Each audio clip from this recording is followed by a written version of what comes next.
Okay. I am Is, going to The call village the clerk. meeting of CCSU Oh, for to sure. order at No, 6:32. She said she Liz, and is Marley going to join us? As far as I know, she was I going to haven't join. heard Okay. that she isn't. She hadn't told me Okay. she wasn't. So, and who's taking minutes? You are. And is. So you'll note when they come in. Okay. Great. As a first order of business, I'd like to take a look at the agenda. It may be good for us to move, or I'd like to suggest having the order change so that after the continuous improvement plan that we address policy first reading and policy second reading then, and then do child nutrition service and budget discussion. Is anybody opposed to that change? Okay. The rest of the agenda will remain the same with red update, task team discussion, executive session, and we'll be doing the consent agenda after the executive session this evening. Good? Okay. So first up, order of business is visitors and employees to be heard. Are there any? Okay. And I will turn it over to Amy and Judy, who will be taking the next two agenda topics. The SBAC update with some additional ed quality discussion inside of it, and then the CCSU continuous improvement plans. Okay, well, you all, as local board members, already heard a great deal about your local results, so we won't spend a lot of time on that today, but we were scheduled here to give you that. And if you had any questions since you left that board meeting, I'm happy to answer them. Just a reminder that the SBAC results were posted on our CCSU assessment website. But I wanted to just sort of transition into the conversation about the changes in the school accountability system, as we've had changes in our state standards and changes in our state assessment. We also have changes in our school accountability system, and this will walk you into understanding why there's changes in our continuous improvement plan and why you're beginning to see this fall changes in your school action plans. A lot of transitions.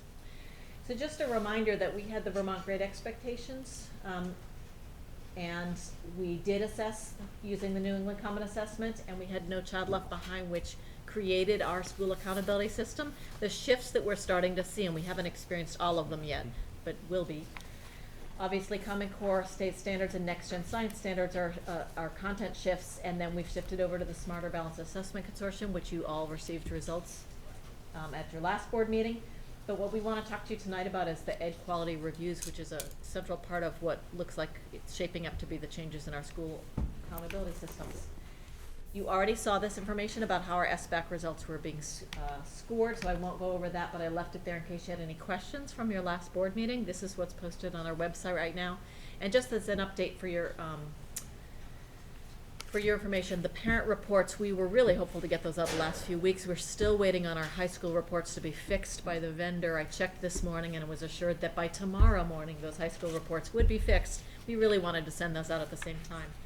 But it's a happy accident that now we'll be sending them a little bit closer to when Essex Town is sending them out. So in the next 2 weeks, parents will be receiving these reports, and you saw the parent guide in advance. Are there any questions since you've seen these results at the local board meeting, which was, I think, Monday for you and Saturday for you?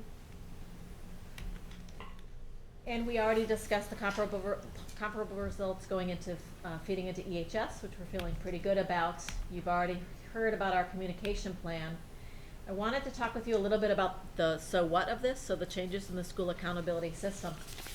So under school quality standards, actually this is a better view right here. It's a little bit hard to follow, but we had the Vermont School Quality Standards updated 2000 and the Federal Elementary and Secondary Education Act, which required that we had, between the two, required that we had school action plans, which you're very familiar with. SU, supervisory and U-wide action plans were not required, but we had the CPCI, the Comprehensive Plan for Continuous Improvement. And the adequate yearly progress. Remember, every year we'd come out and share with you our AYP designations, and usually there were required actions associated with that that were somewhat federally driven, somewhat state driven. The shift that we're seeing is that under the Vermont Education Quality Standards, there's a section around continuous improvement plans, which has changed things up a little bit. Our schools now will write continuous improvement plans, so we have a new acronym for you, CIP. And initially, when we read the ed quality standards, it reads as if the schools would be individually submitting those to the State of Education, which typically they haven't done in the past with school action plans that stayed at the board level. I think the state of Vermont has realized that that may not be quite as effective as what they are proposing, which is more of an SU-SD look, using what's called ed quality reviews. So I'll talk a little bit about what those look like. So SUs and SDs are required to develop a continuous improvement plan, and as I said, we have done one in the past, but now we're required to do one. And we will be participating in ed quality reviews. So I'll talk with you a little bit about that. And some of this information we took right off of slides that the secretary's been sharing at the superintendent meetings and maybe VSBA.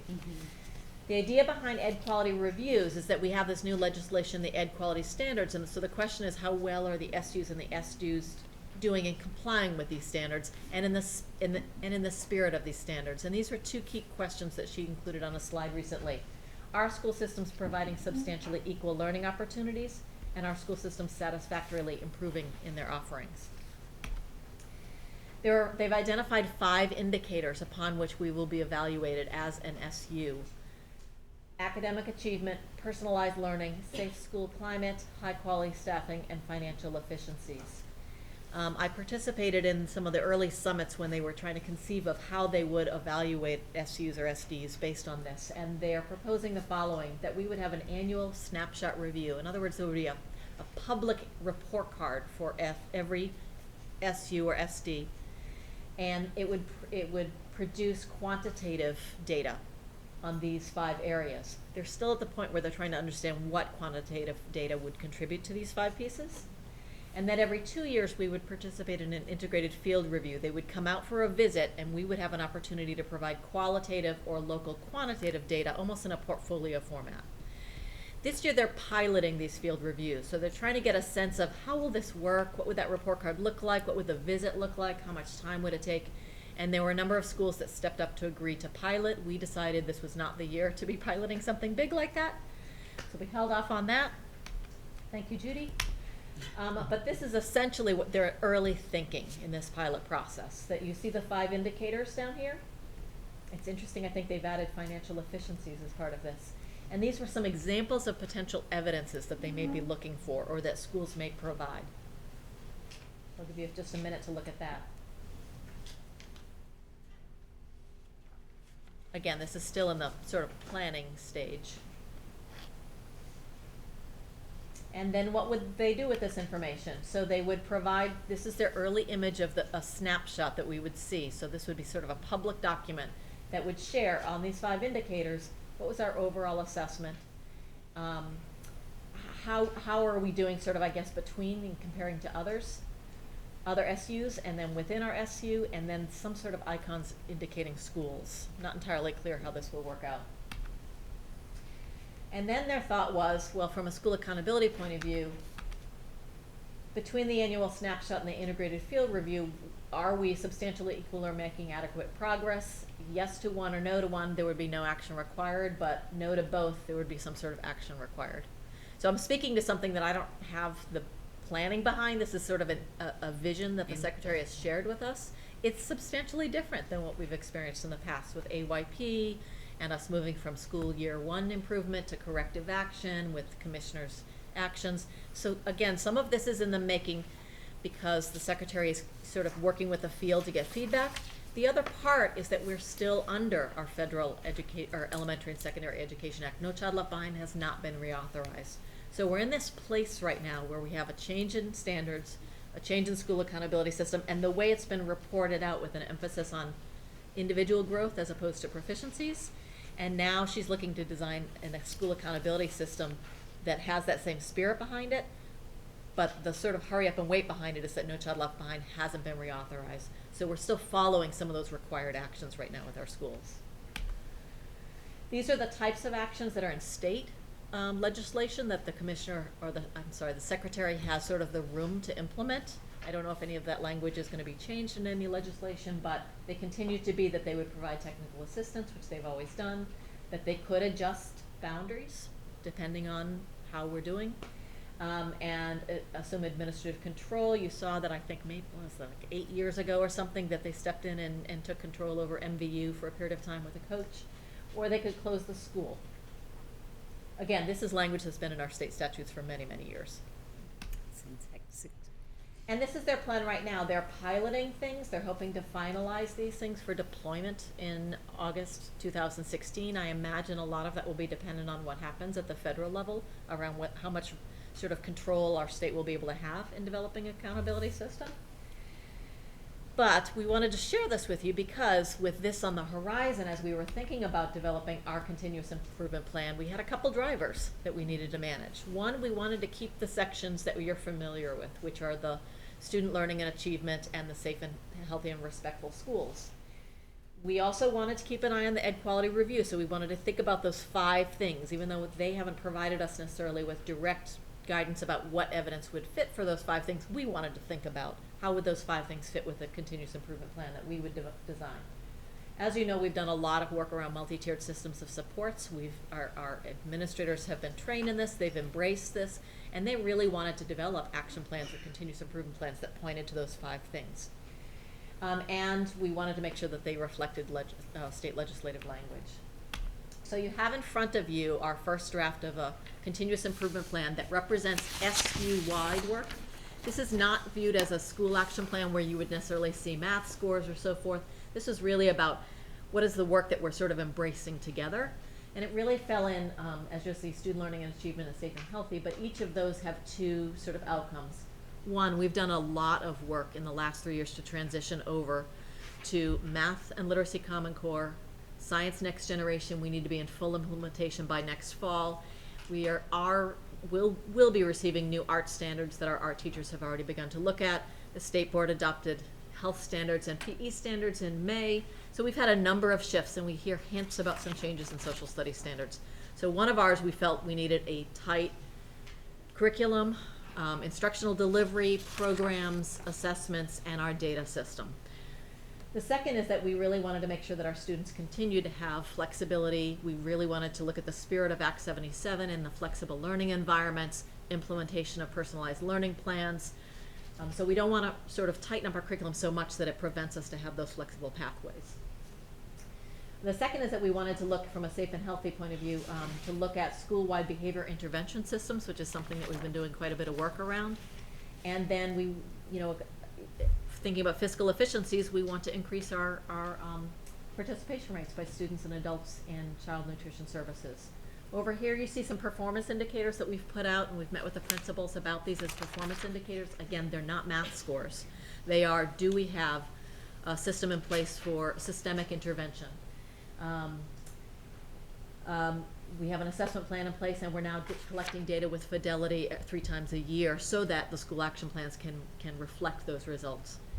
Common implementation of our curriculum. We have standards-based grading, as you know, in our 2 middle schools, and have partnered with Essex middle schools around that.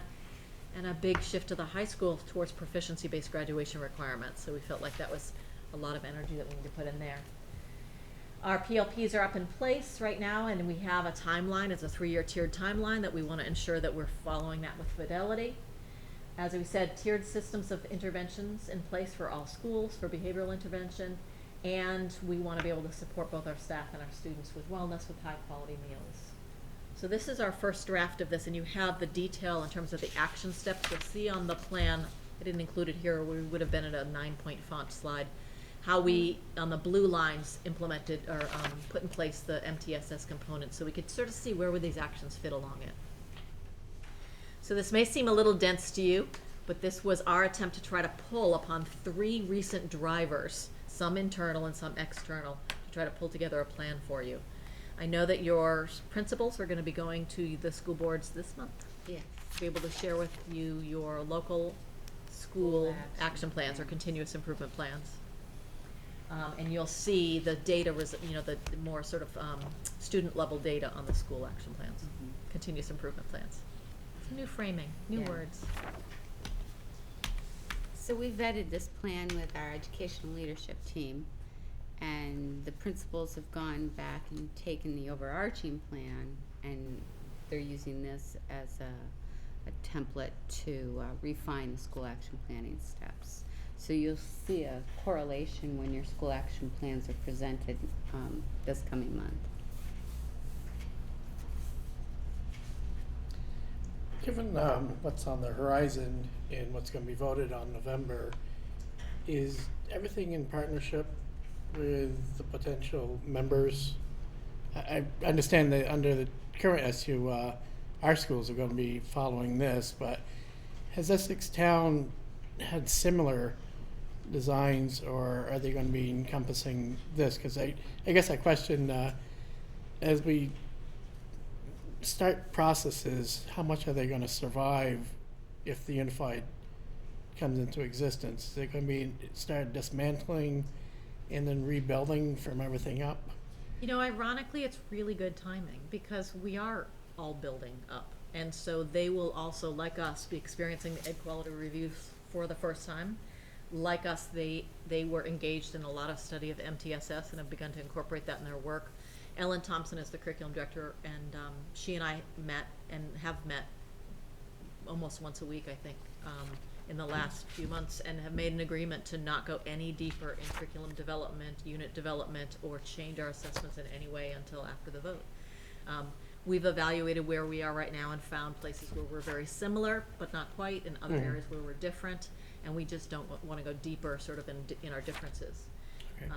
And yet the work still goes on. So we, internally want to tighten up our own systems. Intervention is a great example. We have a new K-5 math program in place. It comes with an intervention system. We have new reading, writing, and word study things in place. So Erin and I are calling together a committee to look at what are the interventions going to be. So when the tier one, or when the first instruction doesn't work, we don't want to grab from several places. We want to grab from consistent places.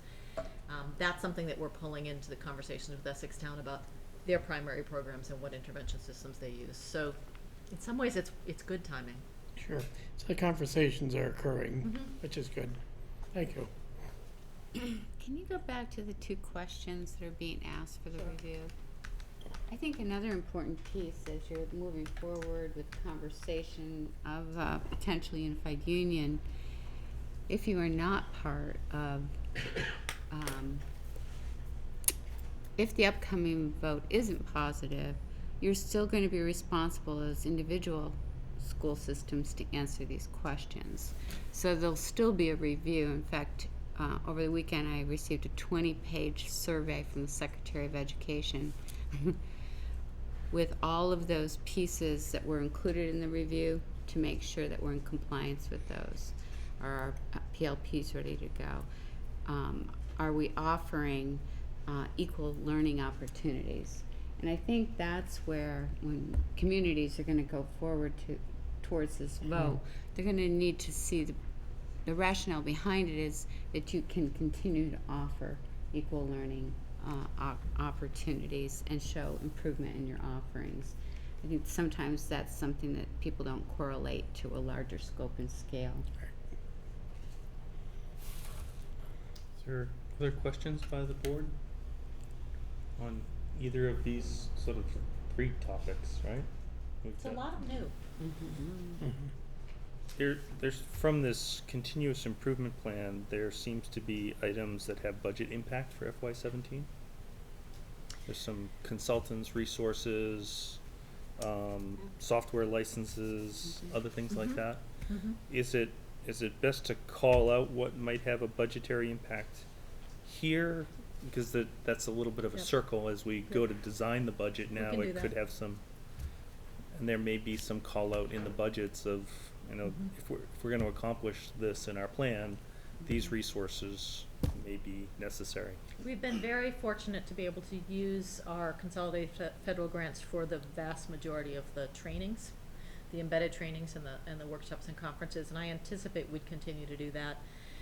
We were very successful in convincing them to be able to, use some of the consolidated federal grants for some of the literacy math purchases, which has been incredibly helpful. But things like, you're right, annual software licenses, the data system, we were again fortunate to be able to use the TAP revenue, or the TAP, what's that phrase, Fund when the money's balance. left over? Thank you, fund balance. But that will come up for budget planning this year. Should we assume that we want to continue with that? We did include that resource column for that reason, so that when we're building our local budgets, Grant can see the definite connection between and so can the board members, between where we're moving with this plan and the need within each district. Yeah. Financial need.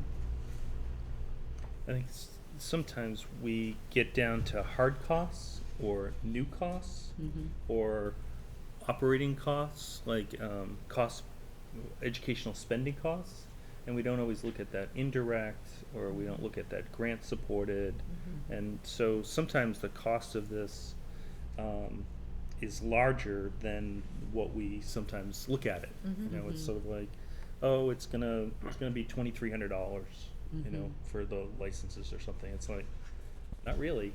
Right, yeah. You know, it's an entire system trying to move towards these outcomes. So.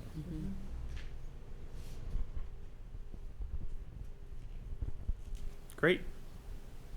I think people were well primed I said before. it would be done in Yeah. 4 minutes.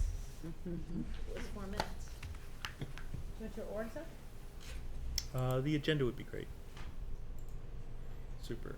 So we'll go into policy first reading and policy Thank you, Amy. number 7 and number 8, Thanks, Amy. which are action items for the board. Who's the current chair of the policy committee? We don't have a current chair. You don't. You're chairless. Chairless. So just cushions. Okay, so perhaps you could guide us through this then? Sure. Want to pull up the first policy is the new, edited Part 2? version of the. I'm not sure. I think they're hard to. I think so. It's part one has all that state stuff and it continues. So I'm gonna do this. So yeah, we have the first one, which is the mandatory reporting, J2. Part two. Correct. We have a current policy that had not been updated for quite some time. A law that was passed this past legislative session made numerous changes to the reporting requirements for child abuse and reporting of abuse of vulnerable adults, which applies to some of our students that are 18 and over. So we made the changes in the policy subcommittee to reflect the new standard, the reporting standard, as well as a couple new definitions that are that have been changed in the act over the summer. So the underlying changes here reflect what that new standard is, as well as what the new definitions are. And we actually included a bit more of the definitions than were previously in our existing policy, just to make it clear what the levels are for reporting and who it applies to. And do you have this all referenced back to the statute? It is referenced back to the statute. Right there. Okay. Wow. So if any time a statute changes or defines, would probably be in material compliance by the reference to the statute until Correct. we have a chance to change it again? Correct. Okay. This is an annual review. An annual training is required as part of this policy. All our current employees, instructional and support staff, have been trained in the new standard that came out this summer. So we're in compliance with the training as of today. So this policy, I'd recommend doing at first reading, passing this just to reflect the new standard. It's important that we recognize that the standard has changed. So that would be a slight adjustment from our normal protocol? No. No, so we're gonna pass it, it will go to second reading after it goes to the full boards. That's what you're recommending, okay? Yes, I move that we approve policy J2 at first reading. is there a second? Aaron seconds. Is there discussion, questions? clarifications? He answered my question, so I'm all good. Martha is satisfied. Is everyone else set? All those in favor say aye. Aye. Aye. Any opposed? Abstentions? Okay, moves on to our local boards, and then we'll come back to the SU board for second reading and adoption or changes at that time. Let's encourage at the local board so that we have the fulfill the full policy review process, so that our local board is really where people would have another chance to chime in on this, both our public as well as our board members that aren't with us tonight. And the second one, Paul, could you do that for us? This is the model policy that was distributed by the Vermont School Boards Association and the Agency of Education, if you recall, at the end of the school year, requiring us to have this policy in effect by the beginning of the school year. We had it first reading occurred in June. This is now at second reading. It combines, just to give a little background, it combined 3 existing policies, hazing, harassment, and bullying, which are all required to be in policy. It merged those and consolidated those 3 policies into one, and included within that is one procedure for addressing all 3 types of behaviors. Definitions have not changed. Okay. I'd And- like to move that we accept it on second reading. Okay. I'll second. Second. Are there any questions or discussion? Yep. I don't know the answer to this, but I think that the definitions are dense and hard. And particularly in the area of bullying, I heard a program on Vermont Public Radio not too long ago, and people were calling in and describing incidents as bullying that clearly didn't meet the definition of bullying. And I don't know what our responsibility is to try to help parents and students understand, but there's a difference between misbehavior and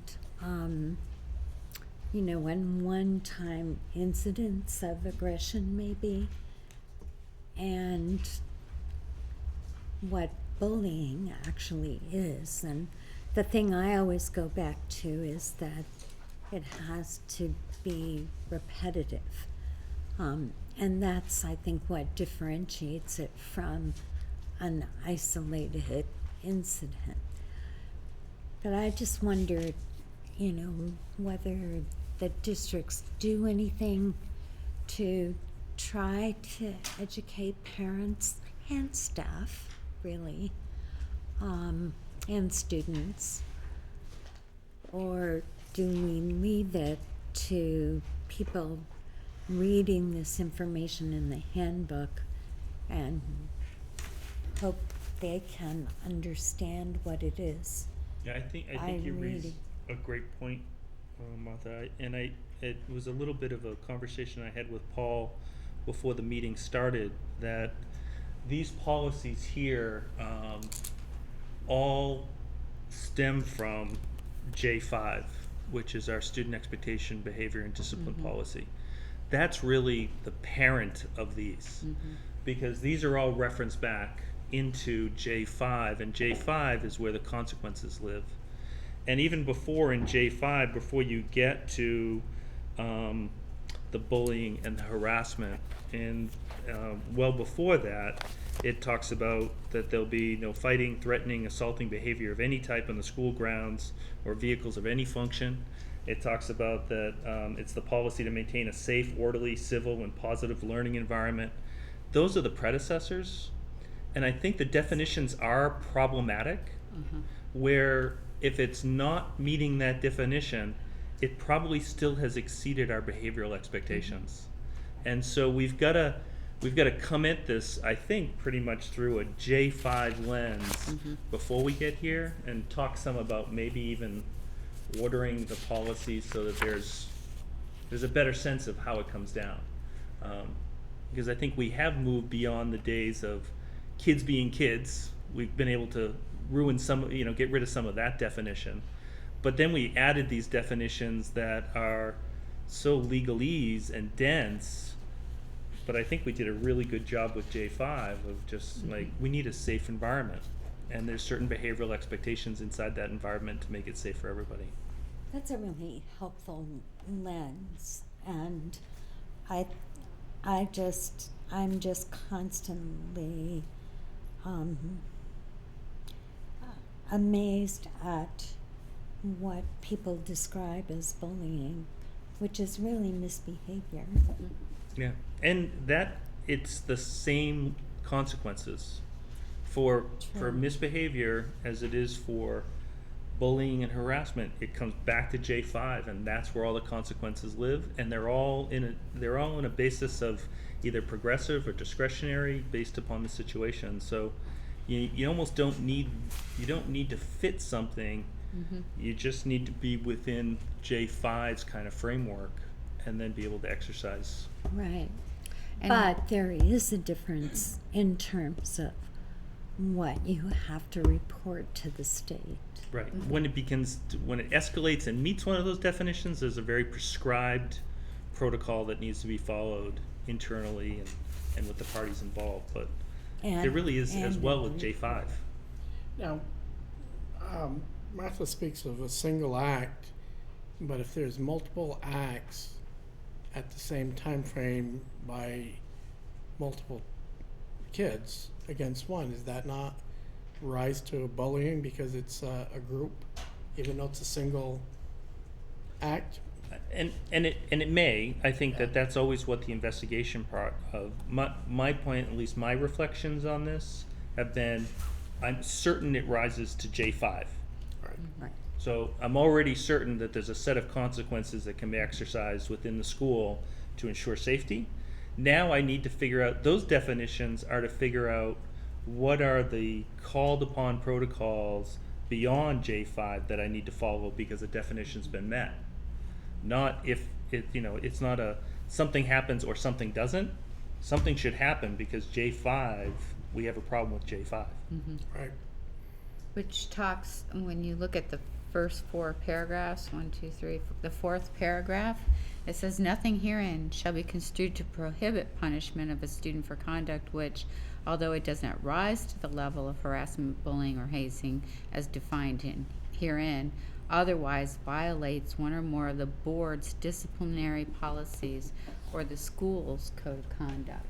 So it says it right within your policy. If there's a problem, it might not be in these three areas, but it still rises to disciplinary action and what you're referring to, your discipline policies. So it's included within the policy. And just to follow up on another question that Martha asked, along with the mandatory reporting policy, we've also had mandatory training for all staff on this policy as well, and this has been updated.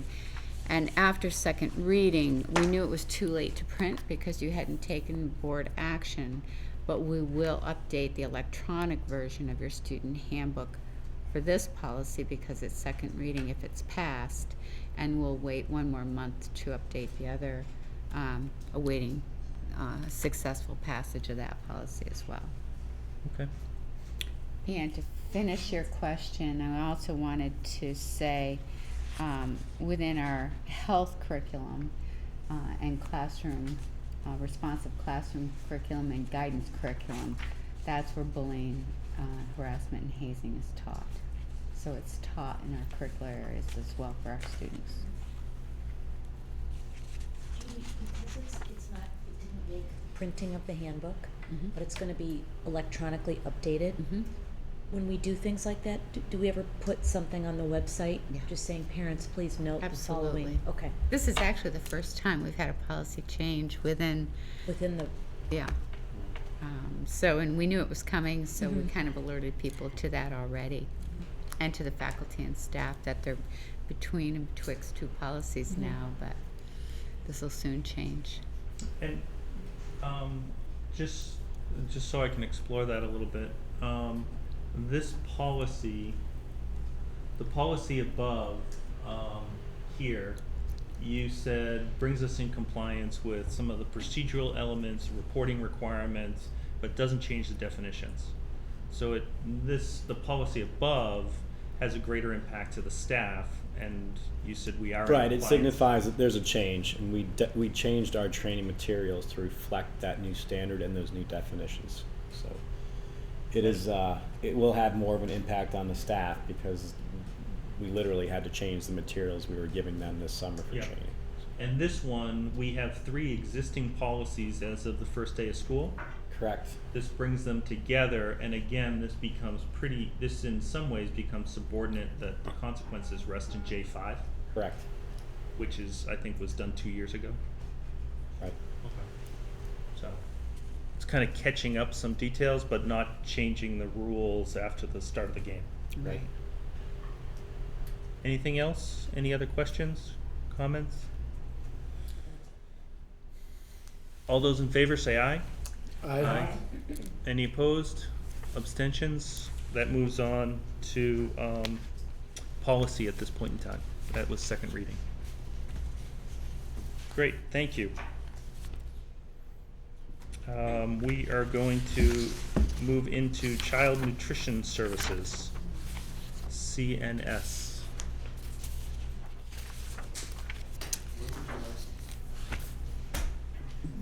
It's an open question right there. Right here, So Sue. I'm pleased to introduce Bob Clifford, our Director of Child Nutrition Services for CCSU. Bob, what year is this for you now in CCSU? This is my 22nd year. Wow. 31 years in child nutrition in total, so I've been around for a while. Make me feel old. Well, I know your day is going to start at 4 o'clock in the morning, so I'm going to... Yeah, I'm not very sharp this time of day. This isn't usually when I'm going to bed. So anyway, bear with me. We had a lot of firsts in child nutrition last year, and I'm going to go kind of off script for a second. Last year was the first year that we had sodium limits imposed as a nation on both breakfast and lunch programs. We had a first where we were required to offer a full cup serving of fruit every day, fruit or vegetable for breakfast, and a mandatory serving of at least a half a cup of fruit and vegetable with breakfast. We had a first in that we introduced a grab-and-go system at the high school. We had a first as far as opening up a whole catering ordering system. We had a first that we offered a summer feeding program, and I'm rushing because I only get 10 minutes here. So anyway, the summer program fed about 20,000 students this summer, very successful. We had a first that we moved into the realm of childcare and preschools. We are now furnishing both breakfast and lunch to Little Ones University year-round. So it's been a lot of firsts this year. This past year was the second year of the biggest changes on a national level that child nutrition has seen since its existence. So we had some financial consequences of that. Do you want to speak to the fund balance, or you just want me to? Well, there's the sheet that's coming around kind of breaks out by fiscal year. It talks about the fact that at the beginning of FY15 we had a negative fund balance of $226,000. Because of the delay, we built a budget in FY14 for FY15. At the time, we anticipated a loss of about $129,000. We plugged in a subsidy of 113, so we weren't even fully going to cover what the anticipated loss was. And the actual loss came in at 207 versus the 129. So Bob has broken out some of the kind of the big drivers of what happened to cause us to end up about $70,000 worse off than we had anticipated. a lot of that was higher food costs, and you've got on here like meat products. And were there any other big examples that you can think of for Well, food? For food costs, we had avian flu hit, which wiped out a lot of the Midwest and the western populations of chicken, which trickled into the turkeys. Turkeys had some major inflationary pressure put on them. So, you know, we had a lot of unanticipated inflationary pressures coming from food.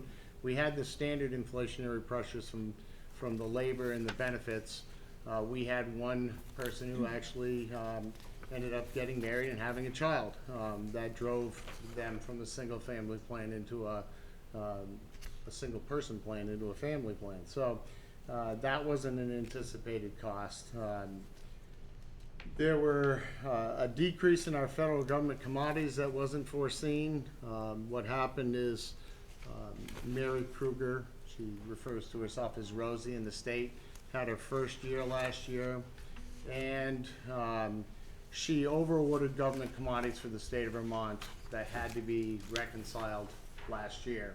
So she actually started in 13, 14, 14, 15, she had to make that adjustment. That was a $14,000 hit on our community.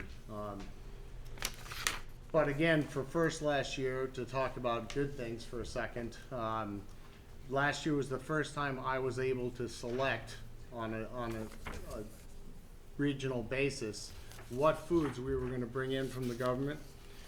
So I got to divert $26,000 of our money into fresh fruits and vegetables where it was needed the most.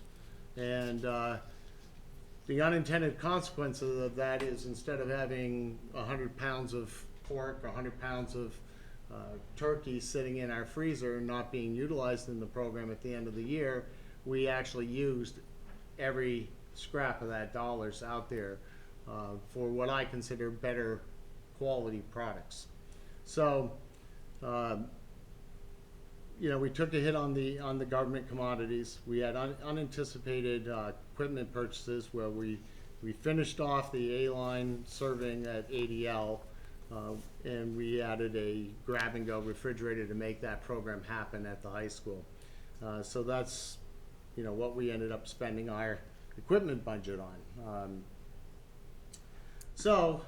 Good news. I was reading the other day statistics, and Vermont ranks 8th in the nation in child obesity, as being one of the lowest, behind Colorado, and then I think Massachusetts is in there, District of Columbia.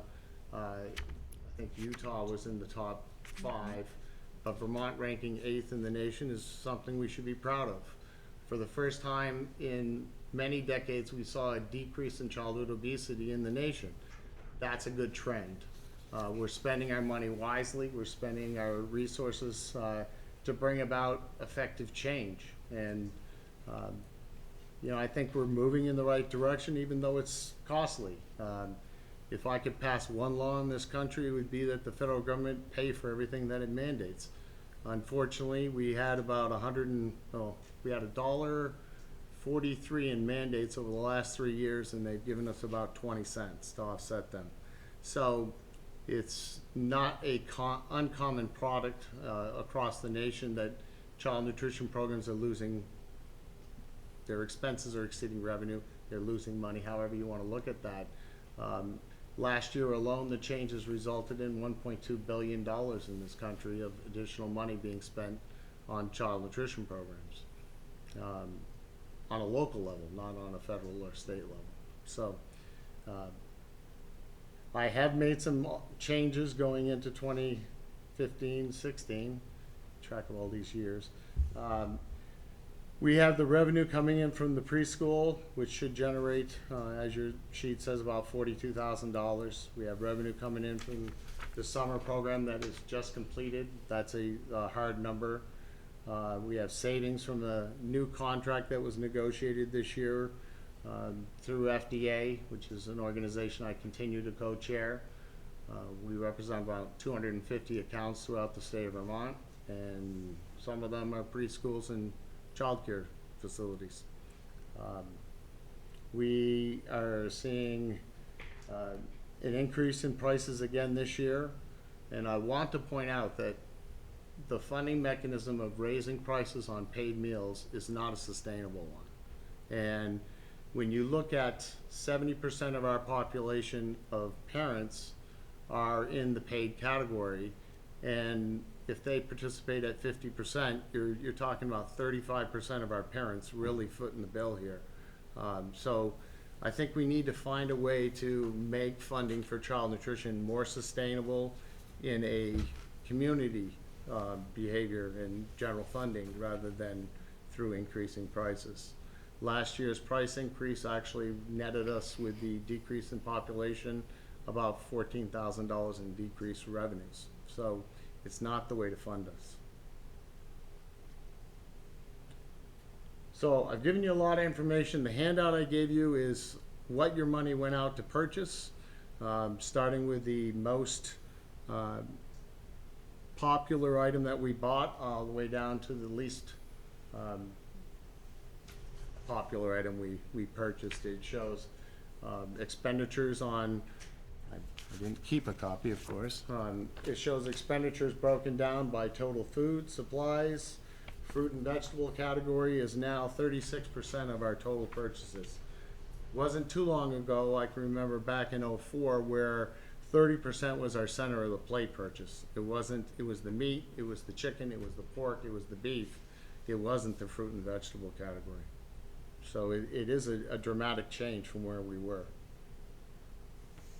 So I'm gonna be quiet now and you can ask questions. Well, I will jump in on one thing, the kind of middle of this page, which I'm sure attracted some of your attention. The FY15 SU surplus, that's kind of getting into the next agenda item when we talk about the SU budget. The FY15 SU surplus is $114,000, and we need to carry $80,000 forward as a revenue in FY17 to keep that level. That leaves about $34,000, and of course these numbers are still moving a little bit because we haven't gone through an audit. That difference of about, say, $34,000 on here says can be assigned by the board to lower the negative child nutrition fund balance. There's also a note on here that says it's likely the minimum action that the auditors are going to allow, because they would argue that you should cover the full negative fund balance in the next year. I think as long as we take that action and then we can show the changes that we're going to make in FY16 to reduce the loss, I think we may be able to get away with that, and I'll be talking to the auditors about it. But as part of your budget process for the SU, you'll most likely at some point during our process, whether it's the next meeting or the one in November, be asked to assign that extra fund balance surplus to transfer to child nutrition to try to dig into this. Because even with that, the anticipated negative fund balance is over $230,000 at the end of FY16. I'd like to get to the point where whatever that negative fund balance is, that's what we're covering in the following year, which is really what you're supposed to do. So if we can get that down to, say, 155, since the subsidy was 155, then we could show that we're in the whole 155 and we're rolling forward 155. For FY17's budget, we would then keep the 155,000 subsidy level instead of increasing it. So there wouldn't be an increased expense that you would see in the SU budget for this. And then at some point we would need to look at whether there's an inflationary adjustment that we need to start making. As Bob said, this isn't unique to us. If I talk to other business managers, everybody is seeing that child nutrition is starting to show negative balances and that they're having to subsidize. And if we didn't put some handcuffs on Bob, if we let him still serve sodas, and if we didn't have to provide breakfast, then we would be turning a profit, but that's not the situation we're in. So because we're not doing that and eliminating sometimes things kids like the most, like French fries, and we made an effort to bring this to the attention of the educational leadership team, and hence that explains why you see it in our continuous improvement plan across the entire SU. That Bob continues to work with our wellness coordinator and our wellness policy, which tells us and provides very specific procedures as far as what's allowable and what's not allowable.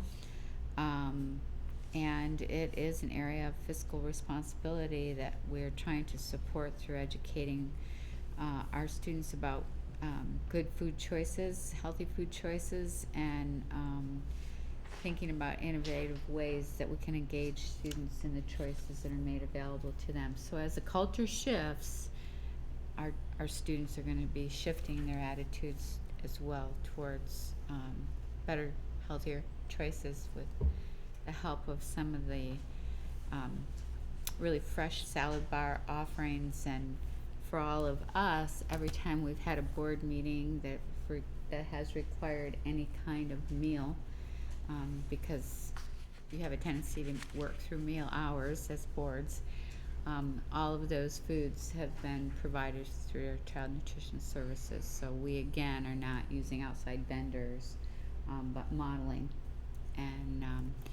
and that happens throughout the SU, where we're encouraging adults to choose from our child nutrition services before ordering out. And I will also say that we're instituting financial reviews with child nutrition services this year to be looking at how we're executing throughout the year. Because if we had talked about some of this during the year last year, we may have been able to avoid some of this. For example, we did buy 2 equipment items in EJ already for this school year, and we found that money within the general fund instead of making the child nutrition fund eat that. So if it's equipment, that equipment belongs to the school, belongs to the district. It really should be bought by the district. So we're trying to make sure that on those pop-up equipment issues that the district is paying for those, so that you're not seeing it as a hit here. And we're also, we took a snapshot of revenues, and already participation rates are up from last year, revenues are up from last year. So I think FY16, it's not just kind of a wish and a prayer that we're going to come in better. The indicators are showing that we're going to come in better in FY16. So those are good things. And we will continue to see if we can maybe find other private preschools that we can provide meals for, because there's a big return on that. The price per meal, the profit that we're getting on that is way more than just meals in the school. They're prepared and delivered, and then you just pick up the tray after, or the materials afterwards. So if we can do some more of that, then that'll help us out as well. But it looks rough based on what FY15 came through, but FY16 so far is looking good, and hopefully that trend will continue. And we'll be meeting, Paul and myself and Bob, during the year to see how things are tracking. Yeah, Marla? I have a question with considering the unified union vote this November. If it passes, we'll be transferring everything over to a new board and a new district for July 1st, 2017. So is there a way of coming up with a plan to make sure that this is level before we go into this? That's what it Or says. is Town of Essex bringing forward a negative balance in theirs? As of right now, they're in the same kind of a situation, although not to the extent we are, because they only provide 3 schools. So yeah, the idea is through unification, the new body would absorb any kind of surpluses or deficits, either way it goes. It's certainly in my mind to try to get this down as much as possible before that. But you're not going to get everything down to 0. There's going to be some areas like this where there's going to be a deficit, so to speak, and there'll be some areas in general funds where there's going to be surpluses. It gets pulled together whenever we unify, if we unify. I said it last year, I'll say it again this year, I don't like seeing the negative fund balance. I think we should come up with a system to take care of this, get it done, and if it needs money in our budgets, it needs money in our budgets. I just don't like seeing this. You know me. I don't like it either. We all share that feeling. I know you don't like it, but, you know, I think I asked last year how much of a portion of it is Essex Junctions versus the high schools. Is there a way of proportioning out? Yeah, I mean, we go down this rabbit hole all the time.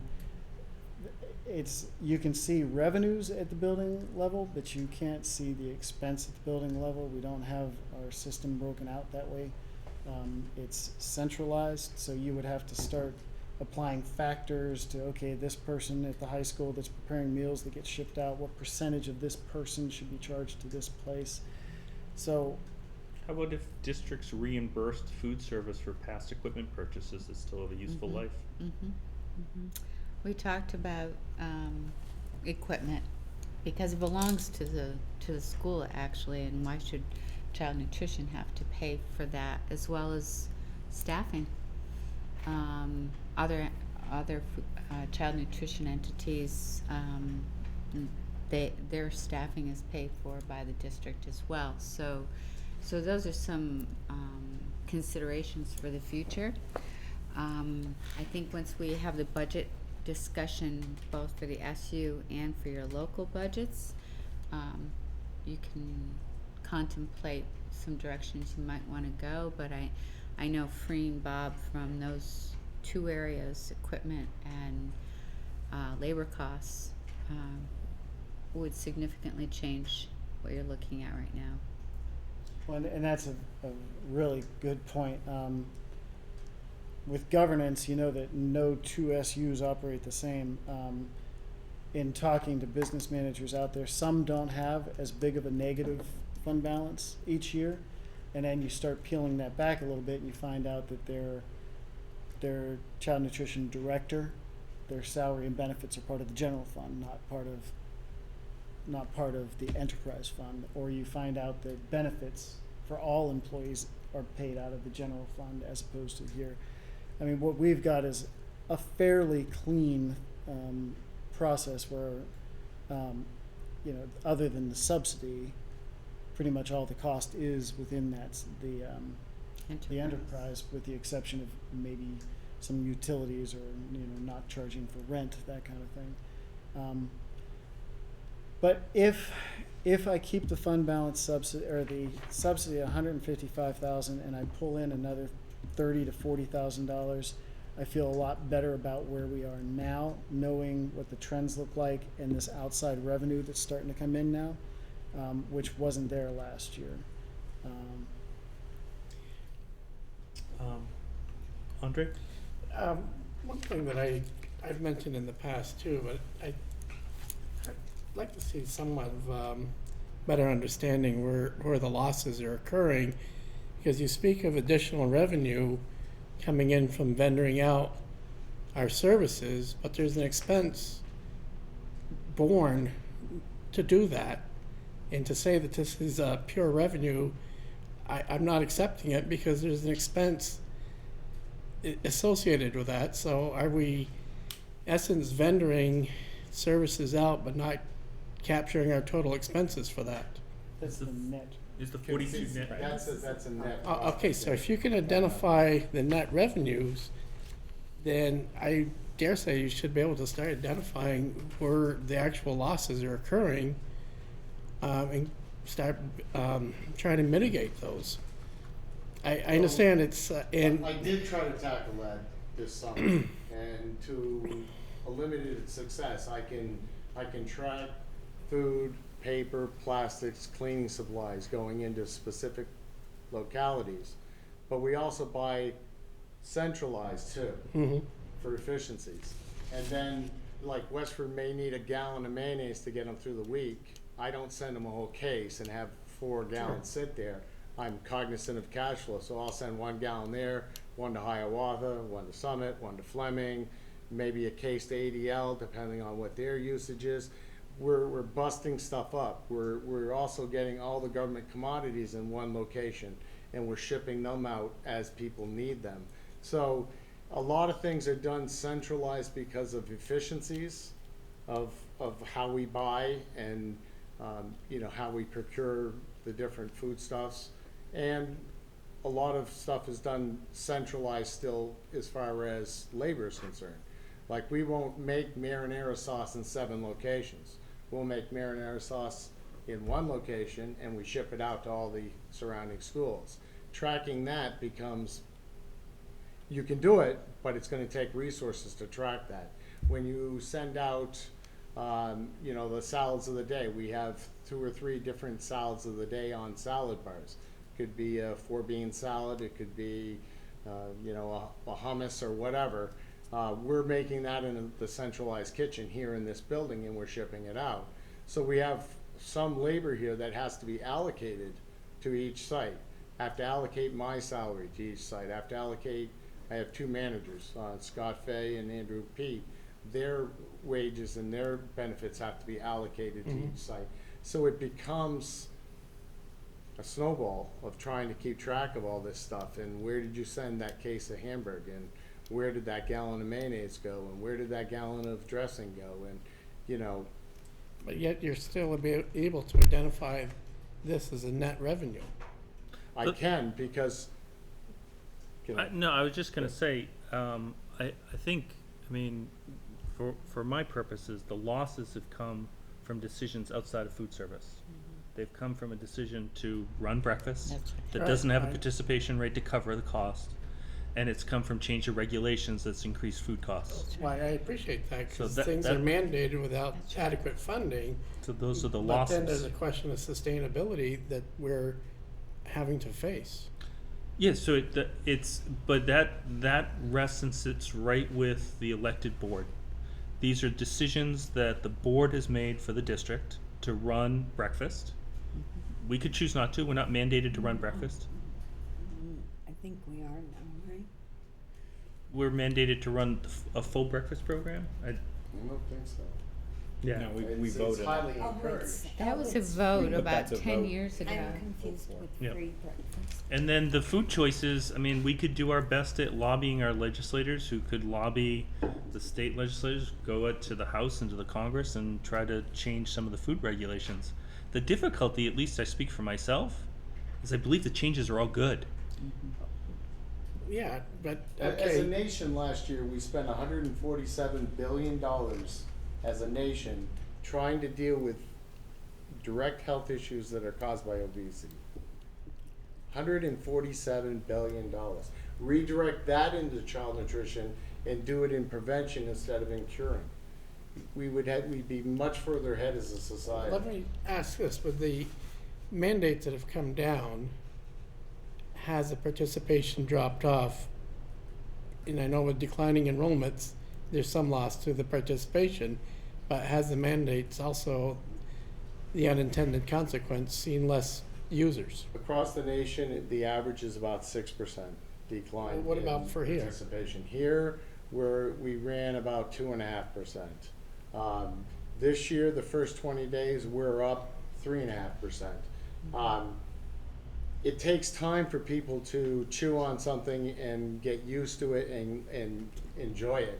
And a lot of times, the struggles in child nutrition, I'm not trying to cast blame here, but a lot of times the problems in child nutrition is you mandate, or the government mandates, we want a certain sodium level. Well, they're not mandating that at the home, and they're eating the normal chips and the normal salty pretzels, and they're coming to school and they're going, the food's tasteless. It'll take time to transition our elementary kids into accepting this dietary change, and we're seeing it. Visit an elementary school, you'll see it. I was at Hiawatha last week serving, and just to cut labor, no, I wanted to go down there. But these children are eating great.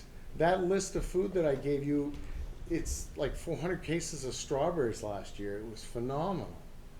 They're eating great, and they're eating a ton of food. and it's working. So I have a hard time because on one end, I love what the regulations are doing and the mandates are doing, and on the other end, you know, I have to answer for the financial impact of that, and it's a thankless job.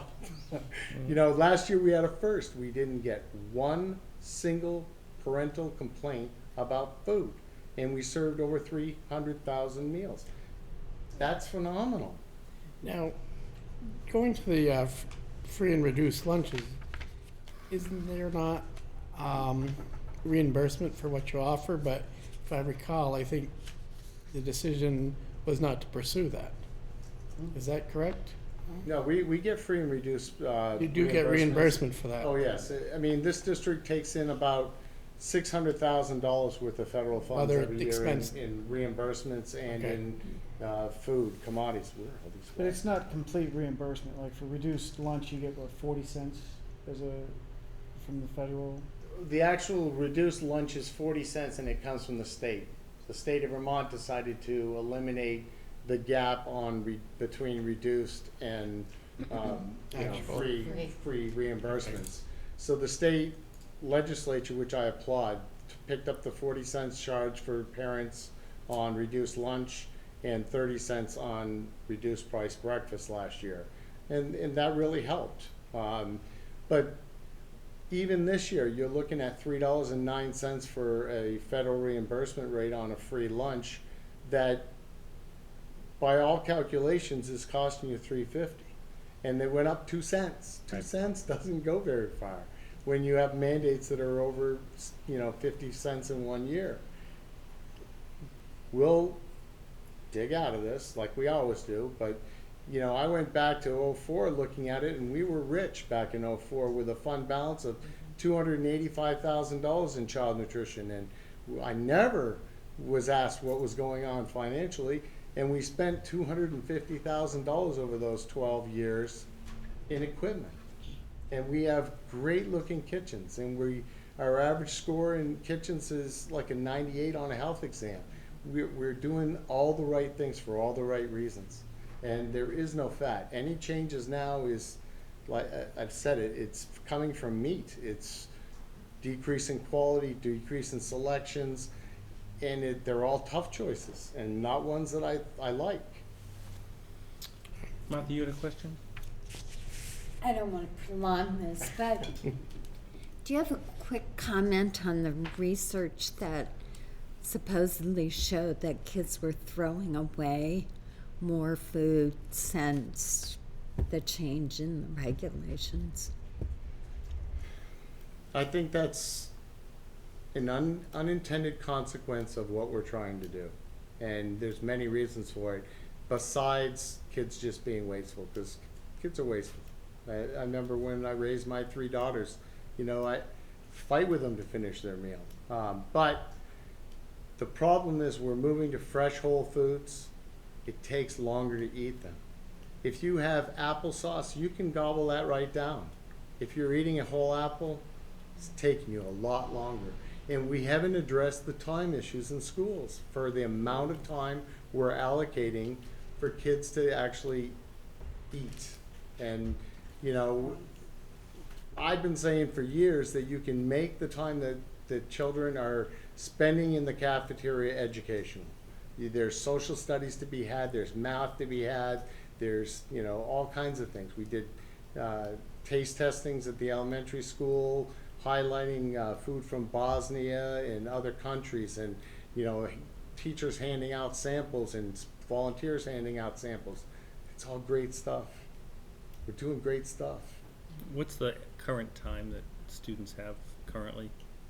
I'd love to make a quick comment on that, Brian, which is, I was going to make an anecdotal comment that my son loves the food program, but he did not do it last year because he complained that he didn't have enough time to eat after going through the line and going to sit down with his friends. Now, he is doing it again this year. He told me he was really excited to do it again this year because he missed not doing it, and he does love it. So I just wanted to throw that out. But that would be a direct, I think it's like, is it 20 minutes? 22 minutes, I think, 22 is the minutes. average. So once they go through the line it's hard sometimes. But one other thing I just wanted to clarify for me as going into budget session for our board is we can consider, as we discuss the budget, then we can consider looking at this as something that, like when we were just talking about breakfast, it's something that we all voted on, that we wanted to do.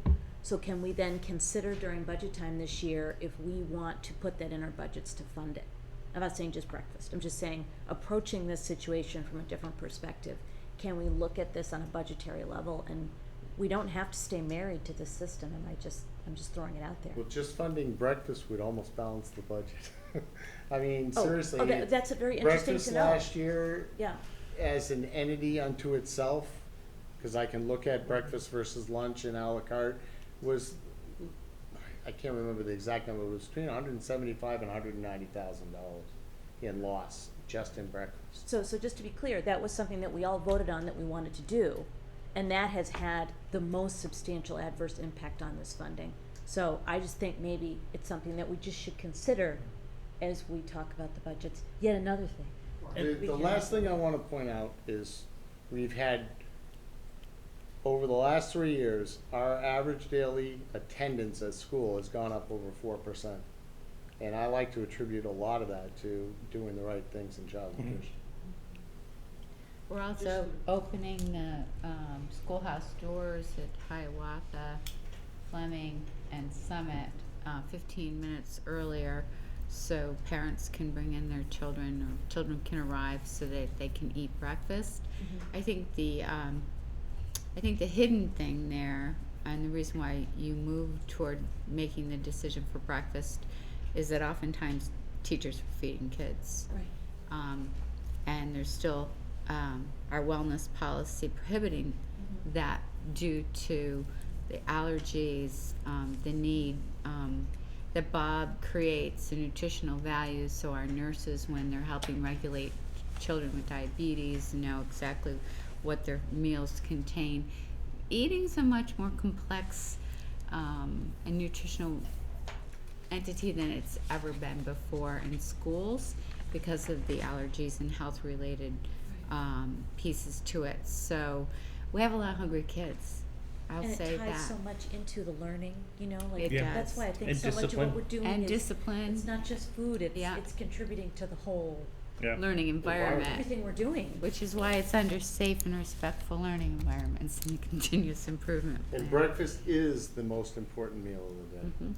And if these kids aren't getting a nutritious breakfast, then we're missing the boat on their achieving the highest potential they have in education. And it's not cliche, I devoted my life to this business because I believe in it. And, you know, if you really want to be successful at allocating your $60 million a year locally for education, make sure the child nutrition is sustainable into the future. Because that's going to give you the biggest bang on your buck. Jason, did you have a question? Yeah, I do like the fact that you guys do a lot of consolidation. I think that's great. I mean, it's the way you help cut costs. But it would be nice, I mean, you just made a big point about how the breakfast was a big part of this negative balance. That if you guys could even just, maybe you do and I just haven't seen a breakout, that this was what we spent and cost us for breakfast, this is what it cost us and spent for lunch and a la carte, or if there are any other breakouts. It just would be nice to see that, because if we are voting that we want to keep doing breakfast, it's nice for us to understand that full cost. And Yeah. even if you have numbers to add to those, that it's like this many people were served for breakfast, this many people were served for lunch, that would just help us see where we're putting the money. I Yeah. have that data.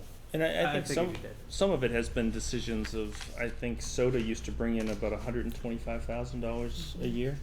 Correct, and believe it or not, under the current federal guidelines, we could bring back diet soda and have it meet the smart snack regulations. But I heard an administrator say something about over his dead body, so he'd have to chime in here. You know, so that's just another one of those gaps that our first wellness policy took care Yes. of.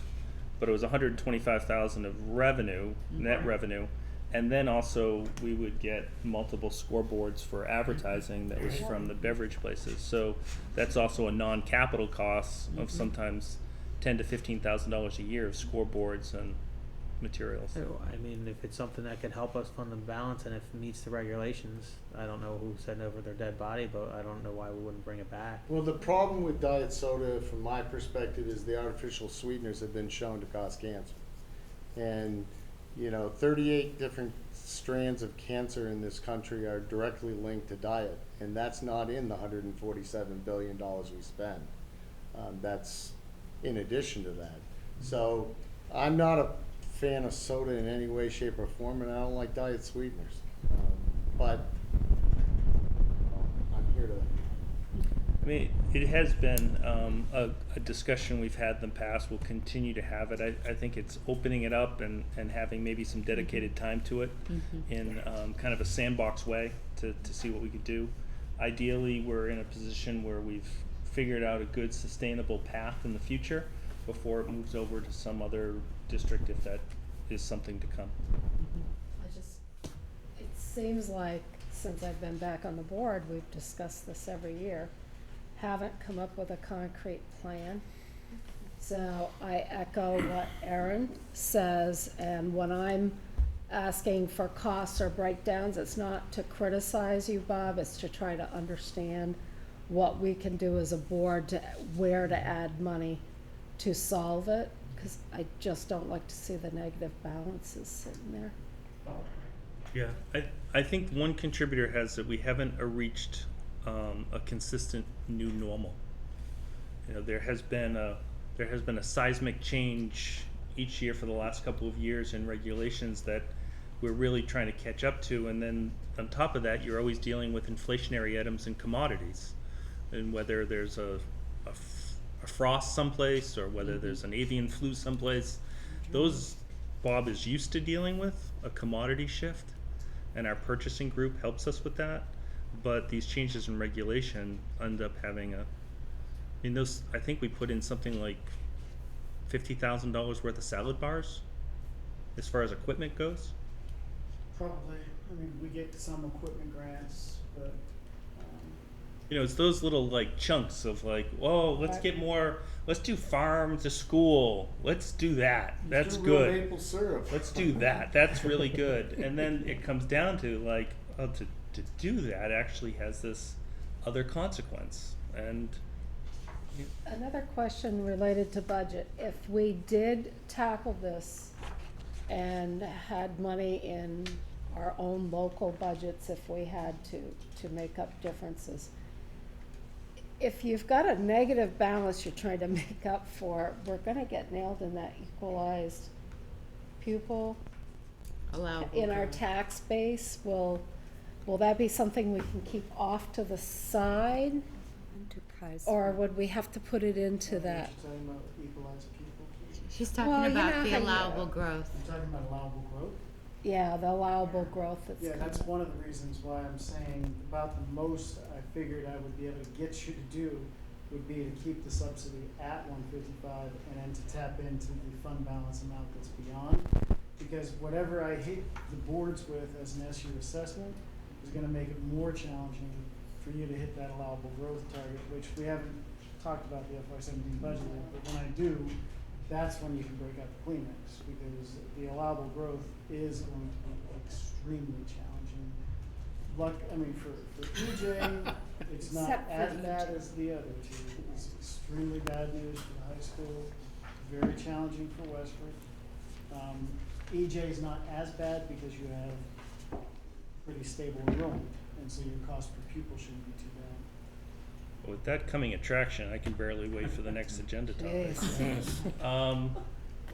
Thank you very much for your work and for coming tonight and letting us know some about it. As a citizen, I'd like to thank all of you for your dedication and work on the board. It's impressive. And I'm glad I don't have to do it. 'Cause it would really seriously crimp my sleep. Yeah. You're welcome to come in the kitchen anytime. I think you'd be impressed, so. you know. Thank you Thank you. so much. And I will give you the financial breakdown. We can put it in a set of org notes. We meet again next month. Yep. Thank you. Thank you. Thank Thank you, Bob. Grant, I'm gonna tee this up. Okay. So, I know that you came and talked to us during our planning day. Can I assume that you've talked to the other two boards as well?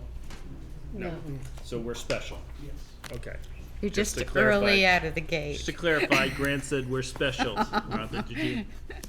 Especially because you asked me to be there. Yeah. So, this is very dense and very helpful, what you provided us in our org notes. And I'm gonna take, unless I hear otherwise, the position that everyone has read their org notes before they got here. And that we've had a chance to digest this. I'd like Grant to have the flexibility to run through and highlight the few points that you feel that need some additional explanation or that you want to really hit home for our work. But I'm going to count on the board to have come with their questions that they have, rather than reviewing this and seeing if we can generate questions. Okay? That'd be great. I'll probably spend a little more time on the first 2 pages and then really scale back when it comes to like factors and assumptions related to certain object codes. It started out with cross-cutting and legislative issues. One thing that we need to think about is what assumption we're going to make, because your teacher contract is not through next year. So that will be an assumption I'll have to get from the board, and hopefully all the boards will make the same assumption. Makes it a lot easier. The allowable growth, there's a paragraph in here that explains some of that, and I won't go into the details of it, other than to say it will be a challenge, especially factoring in declining enrollment, because it's cost per pupil where you have that limit. So in Westford, with a 3.5% drop, that's going to make it extremely difficult. The high school will have a little bit of a drop, EJ not so much. So we'll get more into that in each separate board.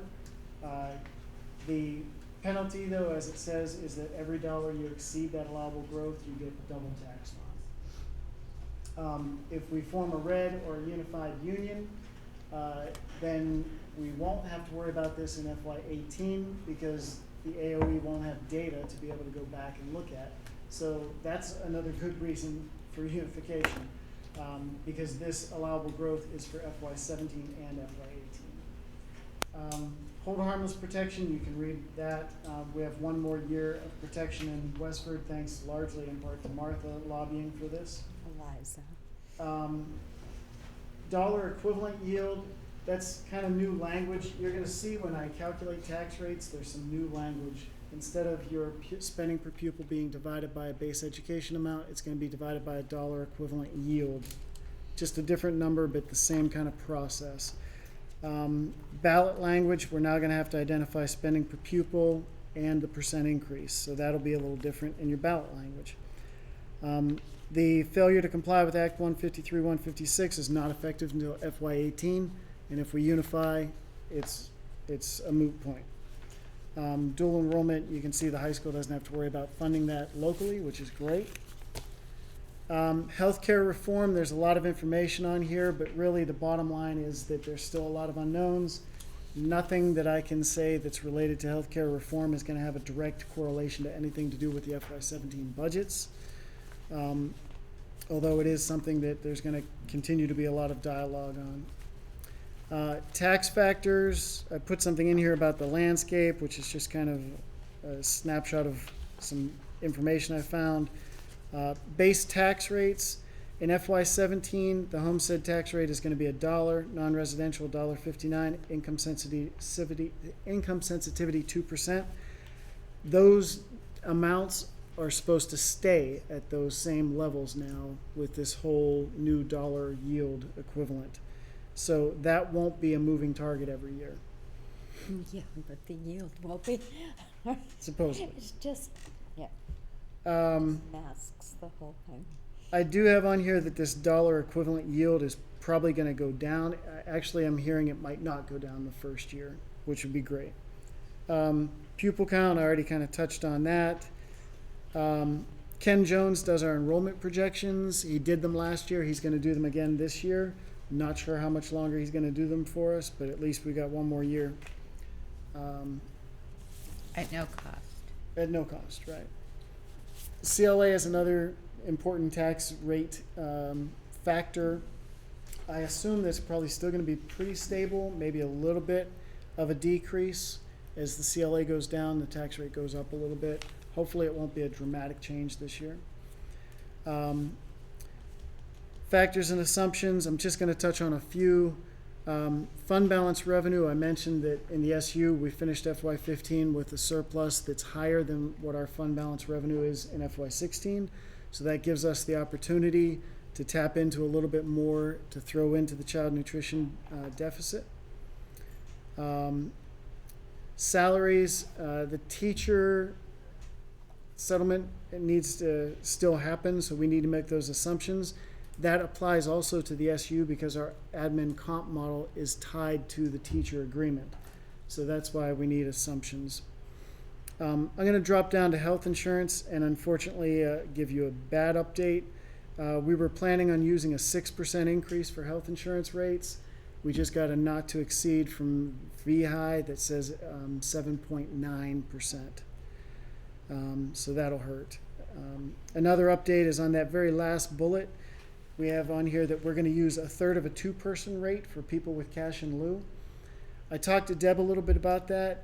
In every district, we are coming in under budget with health benefits, and we have for the past couple of years.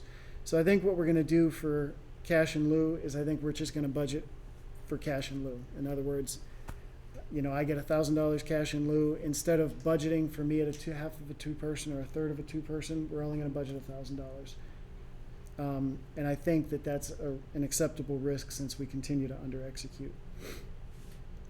I'm going to skip over the other ones on this page and go to the last page and talk about dental. If the SU board approves, and it's in your consent agenda item to do that, we're asking that the premium rates remain level. Looking at the last couple of years, we're in great shape. I think our protocol says that we want to keep at least 25% reserve, and you're way over that. So we ought to be good for several years to keep the premium rate level, although we will keep looking at it and we will try to make sure that if we do start bumping up, it'll be gradual bumps. But you'll see there's a chart in your materials that shows that we're good for several years for sure. One thing that's not in here is special ed assessments, and I wish I could give you an update, but right now the service plan is being done. Aaron McGuire's working on service plans that are due October 15th. So I'm not sure what to tell you district by district how your special ed SU assessments are going to look, but that is another kind of wild card. The very last thing on here is the proposed budget guidance for the SU. And what I put on here is to follow kind of the assumptions that I've got on here for things like travel and retirement. And then to, as a bottom line, to attempt to keep the SU assessment increase to 1.5%. That I will try to make sure that the SU assessments are not going up for the districts by more than 1.5%, because nobody's allowable growth is much higher than that. So if you're going to have to absorb things like salary increases, health increases, I wanted to make sure that you're not going to have to absorb an SU assessment increase of more than 1.5%. So in other words, the junction won't see a 9% increase this year? That depends, because I'm saying that the total SU assessment dollar amount that we hit all the districts will not go up by more than 1.5%. District by district, it could be more dramatic depending on the October 1 count. And yes, EJ is probably the one that'll see the most dramatic increase because you're the one who's not going to have a decrease in October 1 counts. Stable enrollment. So that's fairly quick running through that. So our what we're driving towards as a board is to provide either affirmation of this guidance and this material that that Grant laid out, so or changing it this evening so that a draft budget can come to us next in November. So that's our path. Do you have a question? Actually, this month. Well, I would, Draft budget in October. Yeah. so I would just say, I think that's reasonable guidance. I would think it's gonna be challenging to achieve, but we'll see what magically work. And my second question is a curiosity question. Do you know what the yield is for the tax rates that were assessed this year? Now, this is, I want something, when I see the new yield, I Context. wanna know if we're worse off or better off than we were this year. I talked to Brad James about it, and he said that what he is anticipating is that the Commissioner of Taxes isn't really gonna calculate a dollar equivalent yield. What they're gonna do is do a proportional change. So your base education amount was $9,459 at 99 cents as a base rate, a base tax rate. If that base tax rate goes up to $1, then that, what used to be called a base education amount, will go up also by 1%. So the dollar yield would be 94.59 plus about 1%. So it'll be, the dollar equivalent yield would be about $10,100. I forget what it is, but Yeah, but it's gotta be affected by all the budgets in the state as well, right? you would think so. But what they say is that the dollar equivalent yield, say it's $10,000, the way that's described is if your tax rate was $1, you would get 94.59 is per Right, pupil. so That's how it's much money you unit would generate rate. for each of your pupils. And then you But like I just said, convert it. Brad James said that it would be a 1% increase since the tax rate is a 1% increase. I hope that's true. Yeah, but I don't, on the income sensitivity side, it's 1.8, 1.8, 1 to 2, Right. So in that case, it's, but there's only one yield, isn't there, or is there a yield? yes, there's just one yield. All right, I'll find somebody to explore this with at some point offline. Other question, Andre? For Westford, the assessment's gonna include the continuation of the hot lunch. The subsidy. Yes, the So- total dollar amount of, we're gonna calculate how much money in total expenses minus our local revenues. Of course, special ed is off the table, and then whatever the net amount that is needed to balance the SU budget, which would include any subsidy that we put in there, would then be divided or multiplied by your percentage of October 1 count compared to the Yes. other districts. We're gonna have the opportunity to discuss that as a local board before it's assumed that we continue with the assessment, right? No, What? I'm sorry? it's an SU board discussion, not a local board discussion. Well, local board, we discuss whether we want to continue hot lunch or Oh, not. buy the Right. hot lunch. Well, I don't think you have a choice to continue with providing lunch. Yes, we do, because it's a local No, agreement. using this service, Oh. using Bob's service to Yeah. provide lunch. Yeah, well, I have to build an SU budget that gets I presented. understand that, but I'd like to see some presentation before the SU budget gets built and final, because this is a portion of that is our decision locally. Yeah, you've got a lot of decisions and a lot of things to think about. That's right. Your percentage of this SUSS, the subsidy would make up maybe $9,000-10,000 of your budget in Westford, just to put it in perspective. But- And 4 years ago, it cost you $3,000 to contract out, and that was before USDA. So if you want to jump on to going out and contracting this, I would imagine you would want to prepare yourself for bad news, because I would think that it would be more than the 10,000 that you're going to see as a share. of Which the I understand, but I guess I would like to see that breakout for the information, because I guess it bothers me, it's this assumption that we just continue without having the discussion at the local board. And I understand that it probably is gonna come out where it's gonna be less expense to continue, but I would like to have that discussion and not, Do you think the other boards can have the discussion of whether we want you to continue? Well, I don't see why. I don't see how it is your decision. It's not our decision?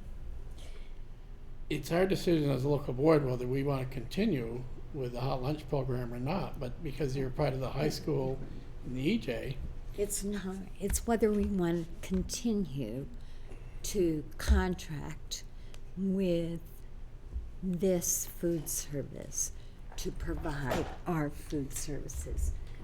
Because we used to get our food service through the Abbey Group. Yep. That's what I'm sorry to interrupt, Andre, Yeah, I but guess I think it was just- confusing how I you guess were I'm just, saying it. you know, we're either, you know, this is one of those things, we're either in it together or we're not, right? So if we weren't running a deficit, it's working out pretty well. But we've got some common lifting to do right now with the food service and the decisions that we've made and so forth. So it's just one of those that if we want to have the decision that Westford gets the opportunity to sort of decide whether you're in this game or in the Abbey game, you know, we've never talked about whether, you know, it's never been that sense of like at the SU of saying, well, are we willing to, you know, extend contractual services to Westford? I guess I provide caution to that investigation because U46 has no option but to run the centralized food service, right? And who benefits from it right now? That centralized purchasing, the staff shifting, the equipment, the centralized efficiencies, the splitting of cases, are the other districts. I mean, it's a shared service that we provide. No one else has a food service staff or capability. So I guess I would like to open up the conversation for food service to be a holistic conversation and not a Westford conversation. Whether it's at your local board or not, I don't care, but it's a holistic. We're in this together. I believe, as a U46 representative, as the chair of the board, we need to look at food service as a governance board of 9 of us, not 3 separate boards. The challenge, Brian, is that when we made the decision to drop the Abbey Group, which isn't that many years ago, and purchase food service from, I don't know what it's called, the district, your district? Enterprise. 46, the Enterprise. We were told at the time, and it was true at the time because it was before all these changes, Right. that we wouldn't have to pay any subsidy. And there was some subsidy being paid, I think, by EJ and EHS at that time, but we had very high participation rates and we were told we wouldn't have to. Things have changed dramatically. Our participation rates have changed. The landscape has changed a lot.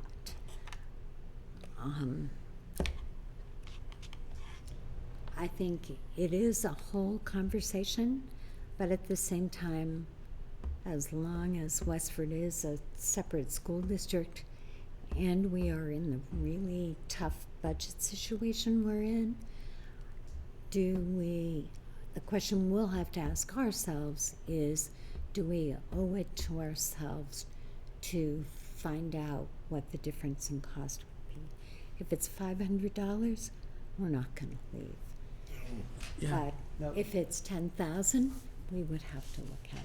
But I will be preparing a budget in the next 3 weeks for presentation to the SU board, and that budget will be assuming that everybody continues with it.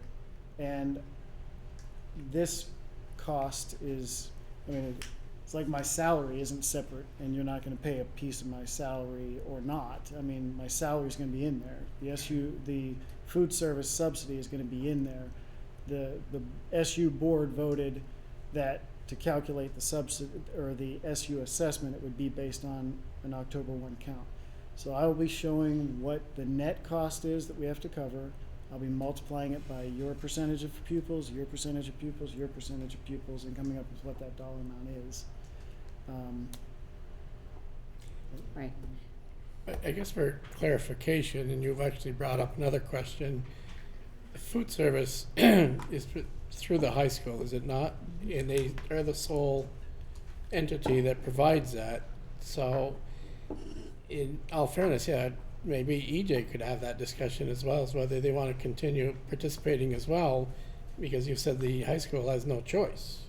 Well, Is that, we have a choice to scale back and just serve our needs, which at this population, serving the needs of high school students has been seen to produce enough money. okay, Because the a la carte system it produces more money than some of the others do. So we've always been at a point of being a giver, of letting people share our economies of scale. So, the system is that if U46 looked at it and said, being a giver of this service isn't in our best interest, and we shouldn't do that to our communities, we would leave 2 districts pretty high and dry right now. I mean, you'd have options of contractor, but not much options past that. I'm just saying, we can solve this by looking at it together rather than looking at our options to take the exit. we're not suggesting taking the exit. I think it's a question of getting the information so that we understand the true costs. And having an assumption that we're going to continue the assessment is not the point I was making. I want to see some information at our levels so that we make a decision. And sitting here again, piggybacking on the fact that we're seeing deficit year after year. Well, okay, then where is the deficit occurring? I'm not getting an answer, so I have to also understand that if the 2 districts pull out, then you would have a deficit at the high school. You're getting an answer, you're not getting the answer you want. We don't track expenses at the building level. It would be very difficult to do that. You want me to do it, I'll do it, but then you'll see a deficit even larger because of the administrative burden of trying to break out and shift and allocate all the costs. So, we can provide some information that Jason has asked for, breaking it out by breakfast versus lunch. We can look at participation rates, but you tell me what percentage of Bob Clifford's salary to apply to you. I don't know. I'd have to do it based on some factor, kind of like the SU No, assessment. I don't think that's the key. It's based on assessment, which is driven by what you've set up through student population or certified staff. So it's not a question of applying Bob's salary to the 3 districts. I mean, I'm not going to continue this discussion, but I respectfully understand your responses, but I do not accept them, okay? Because if I'm looking at this, if you're running an enterprise outside the school and you had 3 different locations, then you would be tracking your expenses. And that's all I'm going to say. So, so what I hear you saying is that you would like the Westford Food Service bid to go out to private, to be bid by private enterprise. No, I was saying I want to see and understand where we're headed for the assessment and then make a decision whether it would be best served to go to a bid point or not. Well, the assessment information's right there. Marla, do you It's all right there. It's I'll check it. gonna be $155,000 a year, and then eventually. The only it'll be thing I was inflated. gonna say is we had a very good presentation last year, which is why I talked about maybe we need to get reality, because what I saw was the K-8 schools were costing a lot more for the food program than the high school. And knowing I'm also a taxpayer into the Essex High School, and I'm not sure the burden is fair that the high school shoulders it all. And I mentioned that last year, and the presentation we had last year was pretty clear that the high costs were in the K-8 schools.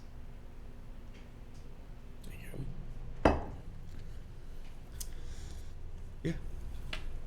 I think at least in the data points that I've seen that are old, I feel like that conclusion is accurate. And that's where I'm looking to try to find the answer to long-term sustainability as a 9-person governance group. not 3 separate districts, because we're all 3 separate districts. And we all can make decisions, but are they in the best service of the kids? And just to be clear, I'm not personally interested in leaving. Okay. We have, I think Martha gave her opinion on what the guidance is, the 1.5. It shows 0.1% over our cap. Is there? 1.4 just didn't sound right. Is that rounding? I'm in support. Aaron, are you in support of that guidance for the SU budget? Marla? Yes. Michael? Jason? Yes. Andre? Yes. So, and that budget comes back to us in a draft next month. At the end, well, yeah, I guess it's not technically October yet. Yes, correct. At the end of October, you get an initial one, and then in November, we tentatively approve, so it's a fairly quick timeline. Was Jason on the CCSU board last year? Yeah. So when we get an initial budget, it goes into our local budgets. Right. And we don't approve the final budget for CCSU until all the local budgets are passed, is my understanding. Tentative so that there's a number that can be used for budgeting, but also tentative in the case that the local budget reaches some kind of issues, we can always unwind. I understand. Thank you Oh, for that okay. clarification. That would be Yeah. appreciate it. Great. We have on the agenda a red update. Is there more to add beyond what's in the org notes? 3 things? 3 of us, yeah. I'm sorry. We have the forum here. dates. Oh, the red update. Yeah. I'm sorry, I was, The- the prudential on the committee red was just signing this update- morning. I had to make sure there were 3 signatures. On the red Is legally update, I'm binding. not on the communications committee, Thank but you, I've Grant. gone to 2 or 3. And the last communications committee we had, they set the dates for the forums. October 14th will be at Hiawatha after our board meeting is ended. October 15th, I can't remember if it's Westford or, and then there's October 20th. I think October 20th is the town of Essex. I might have Westford and the town of Essex reversed, but Okay. I can guarantee the 14th is Hiawatha.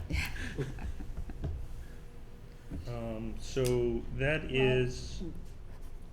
I Ben- just- You're gonna put that out to all of us, right? And Yeah. also, for anybody with the forums, I think Judy outlined it pretty good in the org notes, that Sunday choice of 4 o'clock in the afternoon did not draw. You mean the beautiful Sunday afternoon? Where there was a football game going on. Aaron Okay, so came. that's a Wednesday, a Thursday, and a Tuesday, and those most likely will work a little bit better. Okay, thank you. I don't remember the time, I think they've been starting around 7. They're all 7. And Brendan tries to keep it to an hour.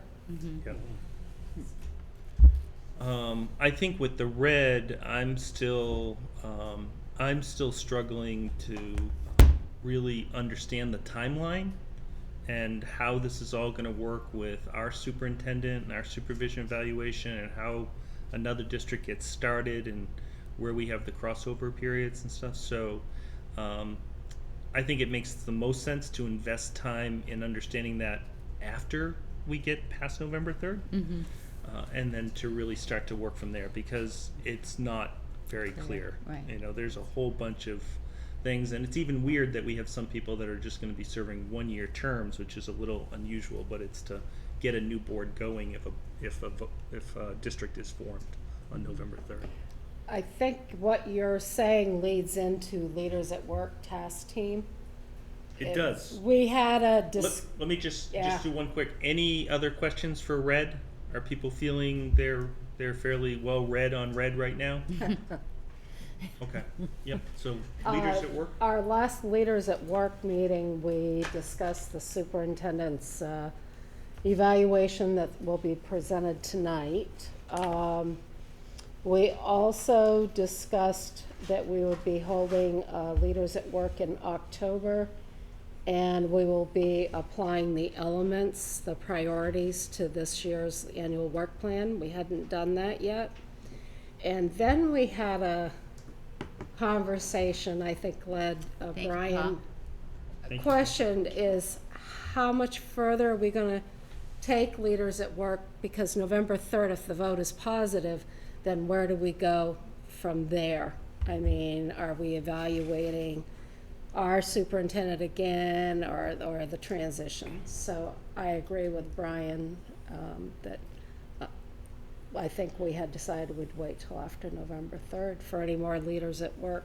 Yeah, deep breath on November 4th and figure out what the landscape looks like. We will be coming in executive session to talk about the superintendent communication. I don't know if there's anything further, but we were shared the dates for communication. Communication's really working on the unified union school district. And policy continues to work on J, and we have a first reading that will come back to us next meeting. That's correct. So negotiations begin in December for CCSU teachers only. Support staff is on contract for another year. And that guidance, are you going to generate that tolerance guidance at local Yes. boards? We're gonna do it in executive session tonight, Okay. and then you will go back to your local boards as CCSU representatives and have that conversation at local boards. And then when we come back in October, build that into the budget. Okay.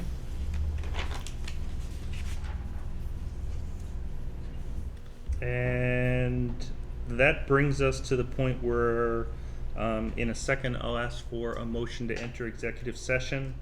We're going to do that. We'll find That's- seminar room, probably Yep. big enough for Yeah, us. perfect. And we're not certain how long we'll be in executive session, so you guys can head out. When we do come back, we will be having some action of the board with the consent agenda, future agenda items, and the adjournment. But for the most part, the business part of the meeting, public part's been concluded. Thank you.